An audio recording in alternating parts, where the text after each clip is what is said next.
तो दोस्तों आज हम डिस्कस करते हैं ट्रांसफार्मर के बारे में।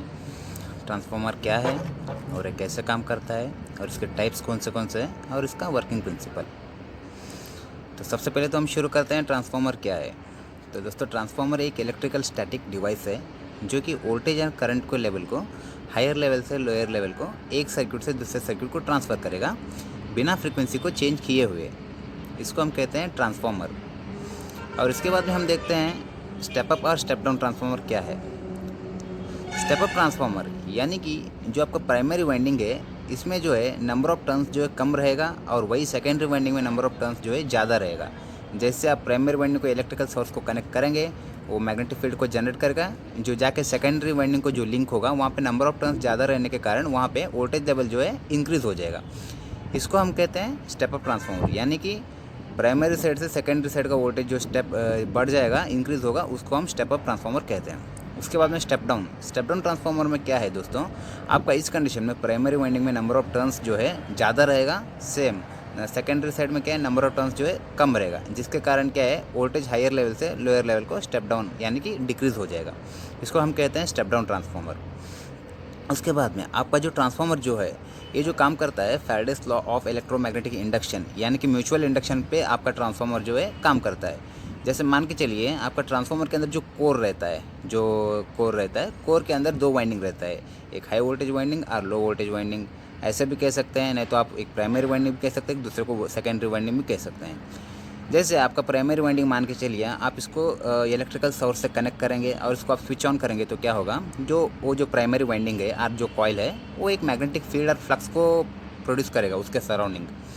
वो फ्लक्स को प्रोड्यूस करने के बाद में आपने जो है वो वाइंडिंग को आपने इसके कोर के ऊपर वाउंड किया हुआ है। कोर यानी कि एक लो रिलक्टेंस पाथ को प्रोवाइड करता है, यानी कि फ्लक्स को ईजी फ्लो होने के लिए पाथ क्रिएट करके देता है।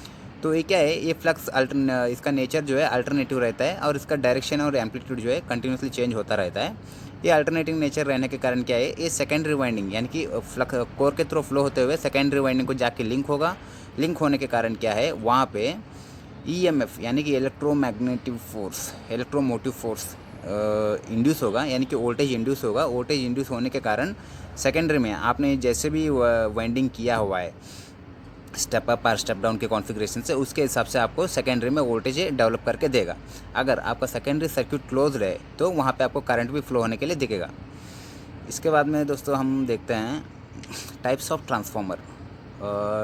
ट्रांसफार्मर का जो टाइप्स है, नंबर ऑफ़ टाइप्स है, हमने उसका एप्लीकेशन के ऊपर डिपेंड करके उसको नंबर ऑफ़ क्लासिफिकेशन दिया हुआ है। जैसे सबसे पहले बोलना है तो वोल्टेज और आउटपुट बेस्ड ट्रांसफार्मर मीन्स उसका सेकेंडरी वोल्टेज और आउटपुट कितना है उसके ऊपर बेस करके क्लासीफाई किया है। उसमें आपका दो तरह का ट्रांसफार्मर आता है, यानी एक तो आता है आपका स्टेप अप ट्रांसफार्मर, दूसरा आता है आपका स्टेप डाउन ट्रांसफार्मर, जो कि अभी मैंने डिस्कस किया। उसके बाद में आपका आता है कूलिंग और इंसुलेशन मीडियम के ऊपर डिपेंडेड वाले बेस्ड वाले, जैसे कि oil type transformer, dry type transformer. Oil type transformer जो है इसके अंदर आपका जो वाइंडिंग जो है, कोर एंड वाइंडिंग्स जो है ये ऑयल टैंक के अंदर इमर्स रहेगा। ऑयल को हम इसलिए यूज़ करते हैं कि cooling and insulation medium winding को प्रोवाइड करने के लिए हम mineral oil, transformer mineral oil use करते हैं कूलिंग एंड इंसुलेशन मीडियम के लिए। उसके बाद में आपका आता है ड्राई टाइप ट्रांसफार्मर, यानी कि इसका जो वाइंडिंग जो है आपका एक कंपार्टमेंट में क्लोज रहेगा, यानी कि वहाँ पे जो एयर है, एयर को ही हम as a insulating and cooling medium use करेंगे। इसको हम कहते हैं ड्राई टाइप ट्रांसफार्मर। और ये जो ड्राई टाइप ट्रांसफार्मर जो है ओनली इंडोर यूज़ के लिए रहता है, आप इसको आउटडोर इंस्टॉलेशन नहीं कर सकते हैं।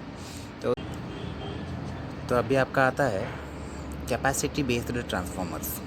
एक तो आपका डिस्ट्रीब्यूशन ट्रांसफार्मर आता है, दूसरा आपका आता है पावर ट्रांसफार्मर। डिस्ट्रीब्यूशन ट्रांसफार्मर को हम वहाँ पे यूज़ करेंगे जहाँ पे लोड पॉइंट्स रहेंगे, और पावर ट्रांसफार्मर को हम क्या करेंगे, प्लांट्स में यूज़ करेंगे जहाँ पे हमको हायर वोल्टेज लेवल को हायर पावर पे ट्रांसमिट करना होता है। उसके बाद में आपका आता है मेज़रमेंट बेस्ड ट्रांसफार्मर्स, यानी कि करंट ट्रांसफार्मर और वोल्टेज ट्रांसफार्मर। इसको हम यूजुअली वहाँ पे यूज़ करेंगे जहाँ पे वोल्टेज का और करंट का जो लेवल है वेरी हाई रहेगा, जिसको हम डायरेक्टली मेज़र नहीं कर पाएंगे। उसके लिए हम क्या करते हैं, ये करंट ट्रांसफार्मर और ये जो वोल्टेज ट्रांसफार्मर है ये एज आइसोलेशन ट्रांसफार्मर भी काम करेगा। Means higher level of voltage और करंट को ये वेरी लो लेवल पे स्टेप डाउन करेगा, जिसका हम फीडबैक लेके हमारा रिलेस को दे सकते हैं। अभी रिले क्या है, उसको मॉनिटर करेगा। जैसे मान के चलिए आपका 1000 बार 1 एम्पेयर का जो सिटी है प्राइमरी साइड में 1000 एम्पेयर आएगा तो सेकेंडरी में आपको 1 एम्पेयर दिखाएगा।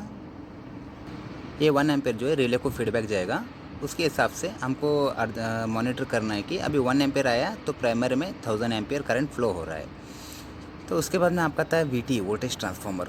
प्राइमरी साइड आपका मान के चलिए अभी 220 kV वोल्टेज लाइन है, तो वो लाइन टू लाइन 220 kV है, तो आपको क्या है वो सेकेंडरी में स्टेप डाउन करके 110 वोल्ट स्टेप डाउन करके दिखाएगा। अभी 110 वोल्ट आपको दिखा रहा है तो आपको अंडरस्टैंड करना है कि जो प्राइमरी साइड में जो है वोल्टेज लेवल जो है 220 kV अभी फ्लो हो रहा है। तो ये होता है आपका मेजरमेंट टाइप ट्रांसफार्मर।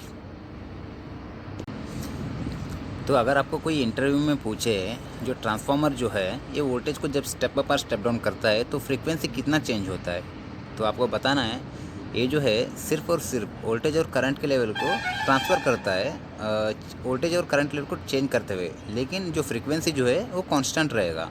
हमारा इंडिया का जो फ्रीक्वेंसी का जो स्टैंडर्ड है 50 हर्ट्ज़ है, तो आपका only voltage and current change होगा बट जो फ्रीक्वेंसी जो है कांस्टेंट रहेगा, ऐसे आपको बताना है।